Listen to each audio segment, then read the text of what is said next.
It is hard to believe it's been a year since I rode this motorcycle across country. Went and picked up this bike, new 2022 Indian Pursuit from Temecula, California, and rode this bike all the way back to Tennessee, over 2,300 miles, 2.5 days, 57 hours.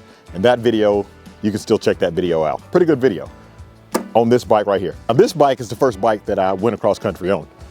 This is my 2019 Street Glide, and after having it for about a month, me, my dad, and my Uncle Reggie, we went across country through 20 states, over 6,500 miles, and it was a great time. Those videos are on YouTube too. I have a lot of history with this bike. This has been all over the country, back and forth a bunch of times, even with the big motor, because you know, people say that big motor bikes can't travel cross country. Well, that's not true. I had over 150 horsepower and 150 foot-pounds of torque at the rear wheel traveling across country. Now I have more. I have 161 horsepower and 154 foot-pounds of torque, and it's going on one more trip. So now with that being said, let me take the time to stop. Might be your first time coming to the channel. My name is Tall, and this is YouTube channel Traveling Tall. And the channel is about riding, test rides, tutorials, product reviews, demonstrations, side-by-side comparisons, and of course, traveling. Today's video, we're going to be talking about the expenses, what it costs for you to take a motorcycle trip across country. This way I did it in 2.5 days. On this one, cross country and back, I did it in 20 days. I'm gonna give you some tips that I've learned from taking both of these bikes across country. I also want to tell you that I have some more trips coming soon. First, let's roll the intro and then we'll get into it.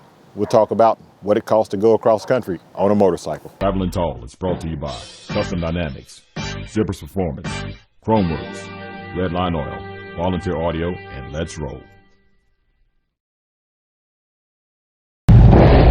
We about to ride, you about to ride.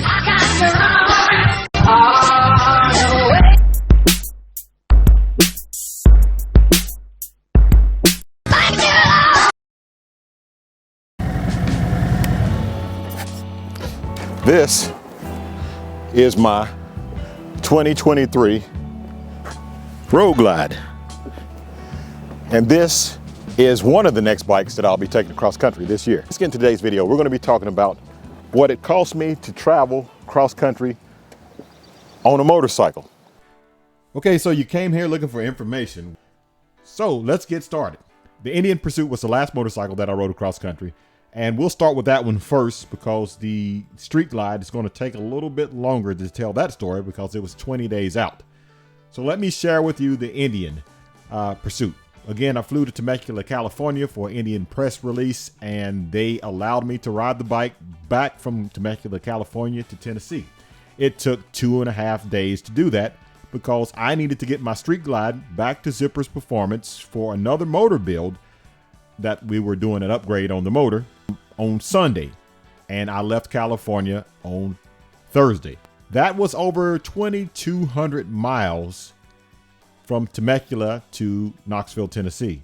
In California, the gas is the most expensive. You're looking at sometimes $6 a gallon for premium gas. But I didn't stay in California long. I came through California, went into Arizona into New Mexico into Texas. If you ever go through South Texas, it's like riding in the oven. And then from Texas, went into Arkansas over into Tennessee, home. Staying the night and then getting up the next morning, going to Maryland. It took 11 tanks of gas. As I got further away from California, the gas prices went down and every gas fill up was close to $25 or less. Where you headed, man? Tennessee. Wow, that's a long trip to get an Indian. I always wanted to get an Indian. I just haven't been riding it because I'm getting kind of old. But is this premium? Has to be. A beautiful bike, man. Oh, thank you. What's your trip been? Just to the coast and back? Is this a 22? Yeah, just new model, just released. Yep. What's the size? It's 108 cubic inches. I don't know what that About translates. 1,400 probably? No, it's more than that. 16? It would be about 1,800, okay. yeah. Looks like it weighs about 1,000, huh? 850 pounds. Well, that's it? Yeah. Well, my ST13 is 849. Not that bad, right? Not that bad at all. Have a good trip. All right, thank you. But I'll take $25 for a fill up, and it took me 11 fill ups. 25 times 11 is 275. $275 to get from California to Tennessee.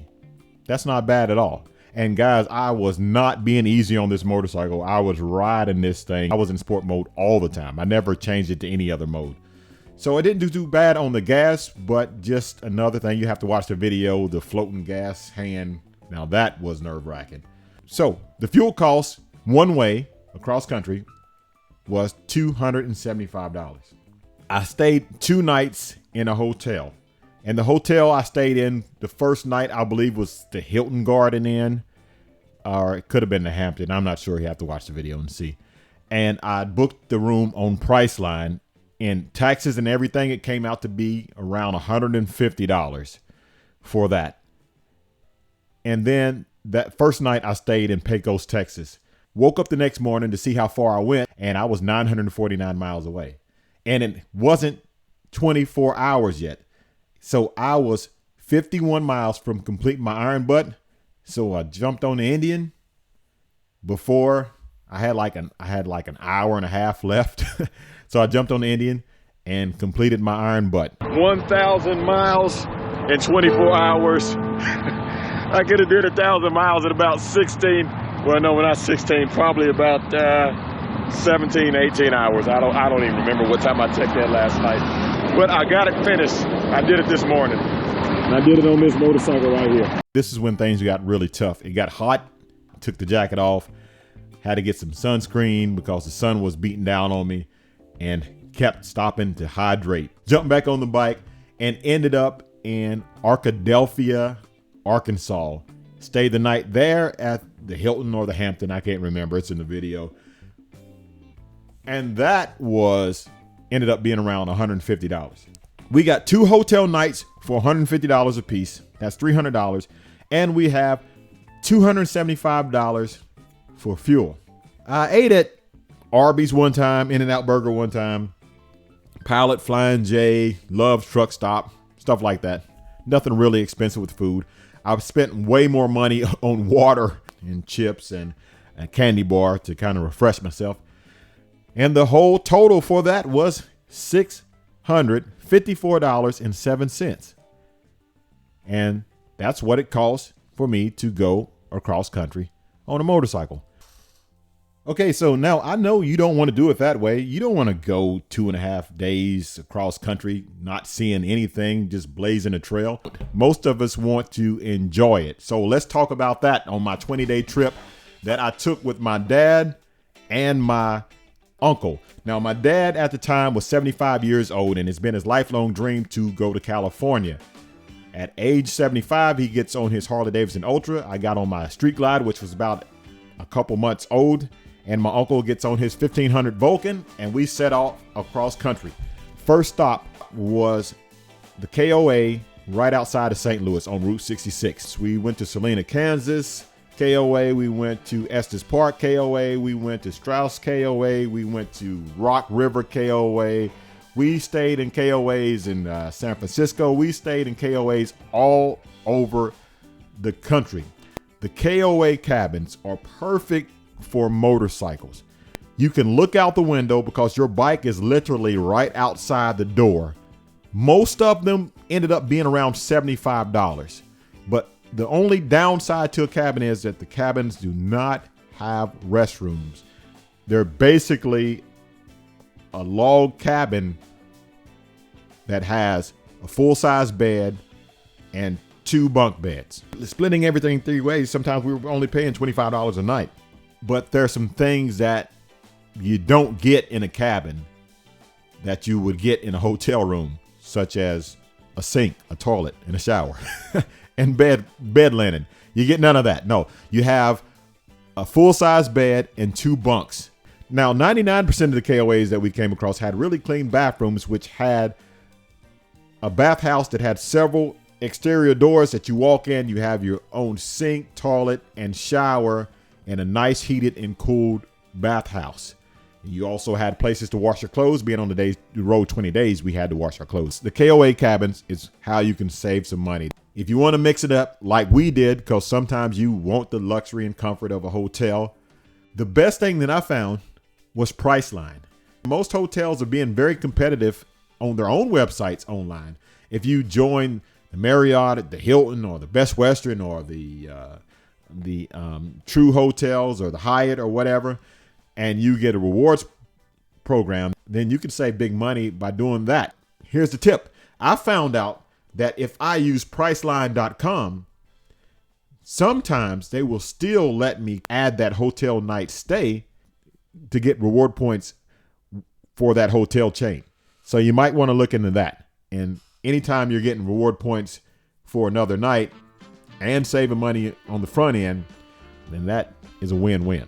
The gas prices at the time fluctuated again from about $4 to when you got into California. At that time, they were about $7. And we spent more time in California this time than I did when I was traveling across country alone in 2.5 days.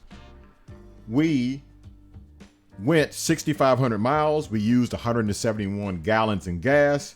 Ends up being $812.25 for gasoline. So that's 6,500 miles. And most people are not going the route that we went. We went up to Wyoming and crossed over and all over other places.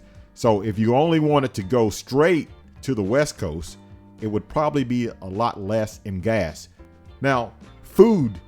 I don't spend a lot of money on food. I usually just grab fast food or something like that. So your food costs will probably be different than mine. $8 for breakfast, $10 for lunch, $15 for dinner. It ended up being $660 for food. Now, that can quickly go up. You could probably add $200 to it if you'd like to sit down at a nice steakhouse or a nice meal every night when you get in. But for me, the gas was the most expensive thing. I usually just grab something for fast food. I don't drink anything but water anyway, so food wasn't a big deal for me. My food costs, I'm going to put $660. We stayed in the KOA cabins most of the time. We only stayed at my daughter's house once and at hotels for 5 nights. So now with the food costs being $660, the lodging being $676, and the gas being $812, the grand total for my trip, 20 days across country and back, going over 6,500 miles, ended up being $2,148.25. All right, guys, so that's it. And if you are interested in riding cross country, there are several ways you can do it to save money. It doesn't take as long as you think, and it doesn't take as much money as you think. You got 2 or 3 good friends that you can split hotels with, it can definitely save you money. All right, guys, thanks for watching. Please like, share, and subscribe. Keep gliding, and as always, have a blessed day. It's that time of year again. Traveling Tall's Run to the Hills 3. We are ready. And I can't wait to have you guys down to Knoxville, Tennessee. We are going to ride. We are going to ride. The host hotel will be the Hilton Garden Inn in Knoxville, Tennessee, 6200 Paper Mill Drive. Click the link below in the description to get a discounted rate. The banquet is on Saturday night, and tickets will be on sale to the banquet. Of course, we're going to have t-shirts provided and a giveaway for those who attend the banquet. We only have 130 tickets that we can sell. Last year, they sold out quickly. This year, I'm expecting it to do the same. I'll be giving you some more details on the ride that'll be coming up, so you make sure that you hit that subscribe button and turn on all notifications to be notified so you can receive up-to-the-minute information about the rides that we're going to be riding at Traveling Tall's Run to the Hills 3. Guys, I hope to see you there. Don't forget, mark your calendar for June 9th, 10th, and 11th for Traveling Tall's Run to the Hills 3. Last year we had a blast. This year's going to be even better. Like, share, and subscribe. Keep gliding, and as always, have a blessed day.